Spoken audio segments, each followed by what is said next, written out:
વાત કરીશું આપણે સુરેન્દ્રનગરની તો હાલ રાજ્યમાં ઉનાળો શરૂ થઈ ગયો છે અને કાળઝાળ ગરમી પણ પડી રહી છે ત્યારે પશુ પક્ષી તેમજ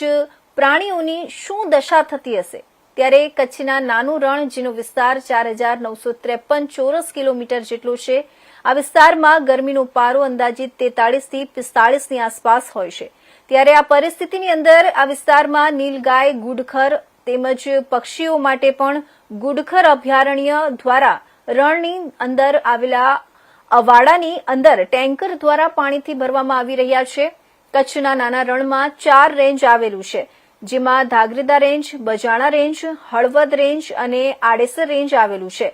આ વિસ્તારમાં આવેલા પશુઓ, પક્ષીઓ તેમજ પ્રાણીઓને પણ આ ગરમીમાં પીવા માટે પાણી મળી રહે અને તેમને કોઈ જાતની તકલીફ ન પડે તે માટે તંત્ર દ્વારા ટેન્કરથી પાણી અવાડા ભરવામાં આવે છે। આ અભયારણ્યમાં અંદાજિત 70 થી વધુ અવાડા તેમજ પાણીની કુંડી ભરવામાં આવે છે જેના કારણે રણ વિસ્તારની અંદર આવેલા વન્યજીવોને પીવાના પાણીની તકલીફ ન પડે તે માટે અભયારણ્યના અધિકારી ધ્યાન રાખી રહ્યા છે। આ રણના વિસ્તારને 5 જિલ્લાની બોર્ડર લાગે છે જેમાં કચ્છ, સુરેન્દ્રનગર, મોરબી, બનાસકાંઠા, પાટણ જિલ્લાનો સમાવેશ થાય છે। વન્યજીવોના હેબિટાટ મેનેજમેન્ટની કામગીરી ખૂબ જ મહત્ત્વની હોય છે। હેબિટાટ મેનેજમેન્ટમાં ખાસ કરીને એમના માટે જે ખોરાક અને પાણીની સુવિધા અને પ્રોટેક્શન એ બહુ જ મહત્ત્વનું હોય છે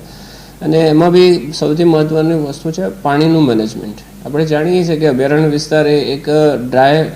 એરિયા છે। ખાસ કરીને ઉનાળામાં અહીંયા પાણીના બહુ ઓછા કુદરતી સોર્સ જોવા મળે છે। કેટલાક જૂના વન તળાવ હોય છે બટ બાકી પાણી મળવું મુશ્કેલ હોય છે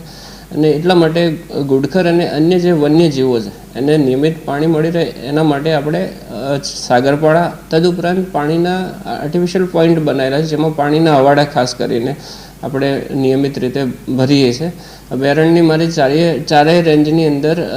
અવાડાની સંખ્યા લગભગ 70 થી બી વધુ છે અને આ અવાડાઓ નિયમિત ભરવામાં આવે છે અને ગુડખરને એના મારફતે પાણી મળી રહે છે। તદુપરાંત અવાડાની જે રચના છે એ બી એવી રીતે કરવામાં આવે છે કે નાના જે વન્યજીવ છે ખાસ કરીને શિયાળ છે, લોકડી છે, ઝરખ છે